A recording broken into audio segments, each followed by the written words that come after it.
Salut, j'espère que tu vas bien. Bienvenue dans cette nouvelle vidéo où je vais te présenter 3 outils que tu peux utiliser dans ta location courte durée. Alors ces 3 outils sont le Channel Manager, un logiciel de gestion de messages et le dernier, un logiciel de gestion de prix. Je m'appelle Florent, je suis investisseur et entrepreneur depuis bientôt maintenant presque 4 ans. J'investis principalement sur la ville de Marseille, mais également en Île-de-France et à Bordeaux. Je me suis spécialisé dans la location courte durée avec près d'une quinzaine de biens sur ce type de stratégie.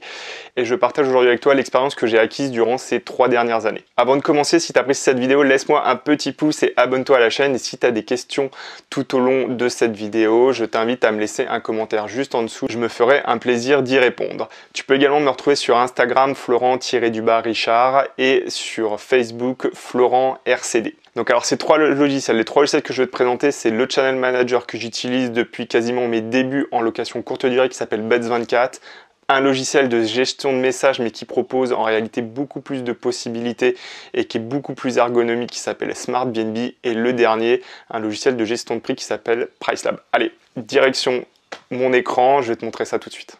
Donc voilà, là on est sur mon écran. Le premier que je voulais te présenter, c'était Beds24, donc c'est un channel manager. Alors à quoi sert un channel manager? Ça sert à synchroniser un peu, à regrouper tout tes logements sur les différentes plateformes en un seul point et lieu. Donc tu synchronises tes calendriers, tu peux également synchroniser tes prix et depuis ce channel diffuser tes prix. En fait, il faut voir ça comme un logiciel un peu qui regroupe plusieurs fonctionnalités qui pourraient se trouver à part. Ça permet vraiment de tout regrouper en son sein. Il permet donc du coup d'envoyer des notifications et des mails à tes clients notamment tout ce qui est entrée-sortie. Quand tu as une nouvelle réservation, ça t'évite de le faire toi-même, ça permet de diminuer drastiquement ta gestion. Et également en cette période de coronavirus, ça t'évite d'avoir des interactions physiques, que ce soit toi avec tes clients, mais également entre tes prestataires et tes clients, puisque si tu automatises tes entrées et tes sorties, en fait ton client quand il va arriver, il va pas besoin d'avoir quelqu'un pour l'accueillir, donc il va pouvoir accéder à l'appartement seul, et ton prestataire pareil, quand il va venir faire son ménage, la personne sera partie avant qu'il arrive dans l'appartement. Donc comment ça se présente Beds24? Donc là tu es sur l'interface de connexion. Donc pourquoi Beds24? Parce qu'aujourd'hui c'est l'un des moins chers du marché et qui propose, il propose vraiment beaucoup de fonctionnalités et il est très robuste. Si t'es pas encore inscrit, tu peux t'inscrire là sur Sign Up, sinon directement sur Login. Donc voilà, donc moi quand je me connecte, généralement je regarde le calendrier ou je vais directement dans les paramètres parce qu'une fois qu'il est configuré, bien configuré, t'as pas trop besoin d'y aller. Donc là tu peux voir les réservations que j'ai en cours, un petit peu ma politique tarifaire que je t'ai présentée dans mes précédentes vidéos. Et tu peux voir tout en fait ce que tu as préparé en termes de yield management ou également si tu souhaites ajouter des nouveaux paramètres. Donc le défaut de Beds24 en fait c'est son ergonomie, comme tu peux le voir, il n'est pas hyper intuitif. Donc là on a le calendrier, booking guest, j'y vais quasiment pas. Rate, c'est là où tu vas paramétrer ta politique de prix. Donc là tu peux voir, j'en ai plusieurs avec les prix. Ça c'est ce que j'utilisais avant. Maintenant j'utilise un nouveau logiciel pour gérer mes prix, je te le montrerai juste après. Mais retiens, si tu souhaites configurer Beds24, que c'est ici que tu vas définir ta politique de prix. Ensuite, tu as les reports. Les reports, c'est très intéressant. Ça te permet d'avoir un certain nombre de statistiques assez rapidement d'un coup d'œil.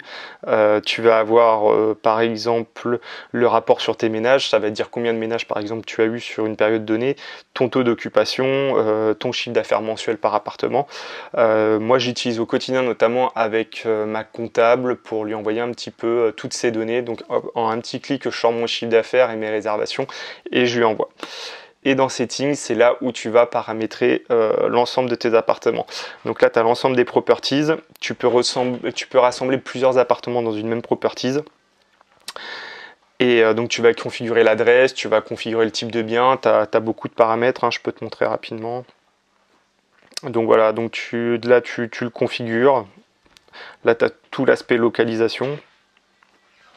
Ensuite, tu as le Channel Manager, c'est là où tu vas connecter en fait les différentes plateformes à ton Channel Manager. Donc comme tu peux voir, tu as Airbnb Cal, Airbnb XML, t'as Booking, t'as Expedia, t'as Hotel.com, t'as beaucoup de possibilités.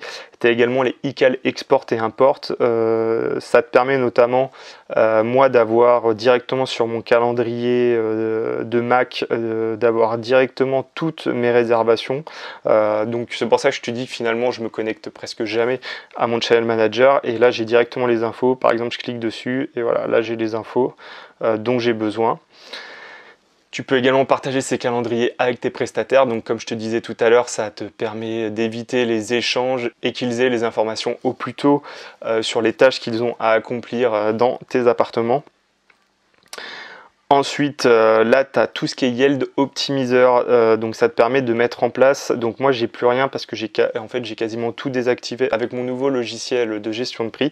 Mais là, voilà, là, c'est ce que j'avais à voir. En fait, c'était ma politique tarifaire que j'appliquais sur mes appartements.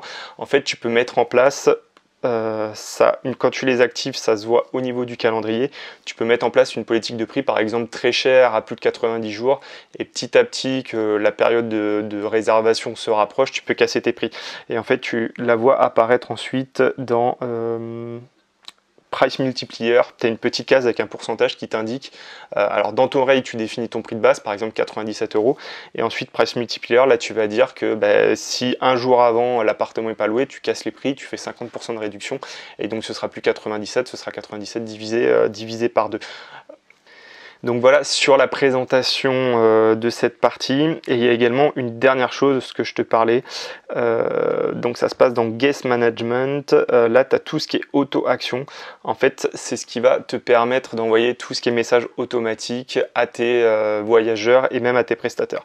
Là, tu vois, là, j'ai tout ce qui est House Cleaner. En fait, c'est les messages automatiques qui partent à mes prestataires pour qu'ils sachent les ménages qu'ils ont à faire. Donc, ils ont en fait le calendrier qui est en permanence à jour, mais je leur envoie également un mail de rappel pour leur dire que tel jour, il y a des ménages à faire. Et ensuite, tous les autres messages que tu peux voir, là on va pas rentrer dans le détail, mais c'est toute la séquence de messages que j'envoie à mes voyageurs pour les avertir que leur réservation est bien confirmée, leur donner les informations pour accéder aux appartements, comment ça se passe pendant la réservation, comment se passe l'arrivée, comment se passe le départ et toutes les informations dont ils ont besoin pour leur séjour. Donc voilà, donc là c'est fini pour le Channel Manager, même si il y a beaucoup d'autres possibilités. En fait, après tu peux venir connecter dessus de nombreux autres logiciels pour apporter encore plus de possibilités à ce Channel Manager.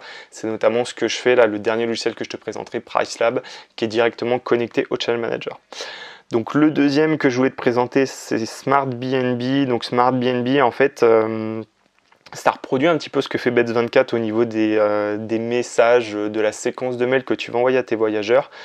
Mais avec une petite différence, c'est qu'il y a encore quelques mois sur Beds24, tu ne pouvais envoyer que des mails, tu ne pouvais pas envoyer de messages directement dans la messagerie Airbnb.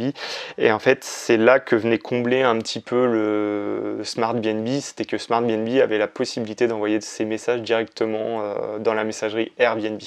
Et moi, ça m'intéressait parce que je m'étais rendu compte que notamment les voyageurs Airbnb consultaient beaucoup leur messagerie instantanée Airbnb. Donc je l'ai utilisé, puis après par là-dessus je me suis rendu compte qu'il y avait beaucoup plus de possibilités que je pourrais te présenter éventuellement dans une prochaine vidéo. Et notamment un autre avantage, c'est que pour l'utiliser, du coup, il est beaucoup plus ergonomique que le Channel Manager. Donc ça fonctionne un petit peu pareil, là tu vois, j'ai tous mes messages qui apparaissent. Bon, là ceux-là sont désactivés, tous ceux qui sont envers, c'est mes messages activés. Et tu as beaucoup de possibilités également de configuration, même plus que sur Beds24 pour configurer tes messages.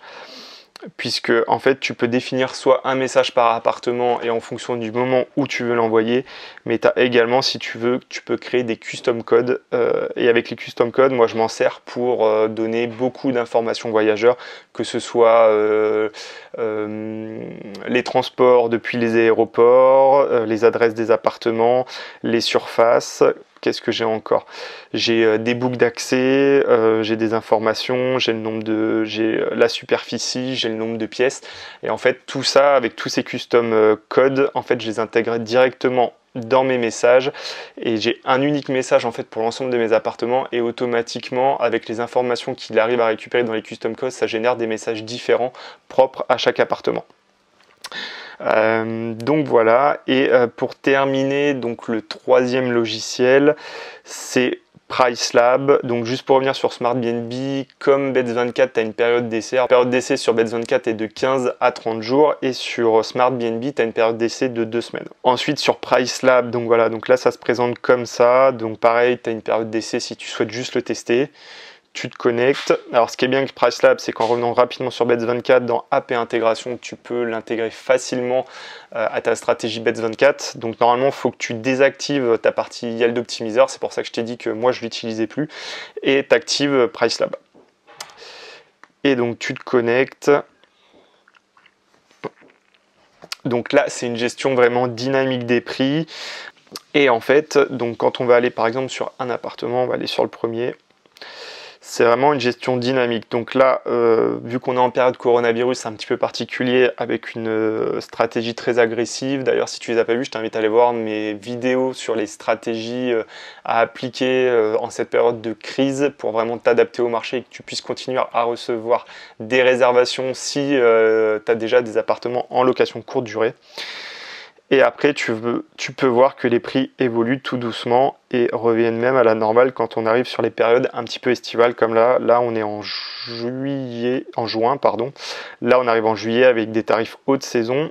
Et tout ça, c'est géré dynamiquement. Tu peux même avoir un graphique des prix et tu peux voir l'évolution des tarifs au cours de l'année.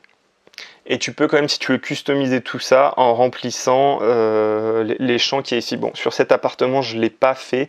J'ai juste mis là, comme tu peux voir, le profil coronavirus, qui est, comme je viens de te le dire, une stratégie agressive pour obtenir des réservations. Mais sur d'autres appartements, je l'ai mis en place. Alors là, c'est une période un petit peu particulière. J'ai tout désactivé, comme je t'ai dit, sur cette période. Mais sinon, j'ai une politique de prix en fonction de la saisonnalité. Donc là, tant que ça revient à la normale, je vais laisser ça comme ça. Mais après, je sais que je pourrais remettre ça facilement en place, juste en activant les petites données en dessous. Donc voilà, j'ai fini de te présenter les 3 logiciels qui me paraissaient vraiment intéressants de te présenter sur la location courte durée si tu souhaites un peu diminuer ta gestion automatisée et même te soulager pendant cette période de crise. C'est des logiciels que tu peux utiliser aujourd'hui mais que tu peux continuer à utiliser après. Moi, c'est vraiment ce que j'utilise au quotidien pour mon automatisation et pour déléguer ma gestion de la location courte durée. Si tu as des questions, donc n'hésite pas à me les poser en commentaire, je me ferai un plaisir d'y répondre. Laisse-moi un petit pouce si tu as aimé cette vidéo. Et si tu veux me suivre, tu peux également me retrouver sur Instagram, Florent Richard, ou sur Facebook, Florent RCD.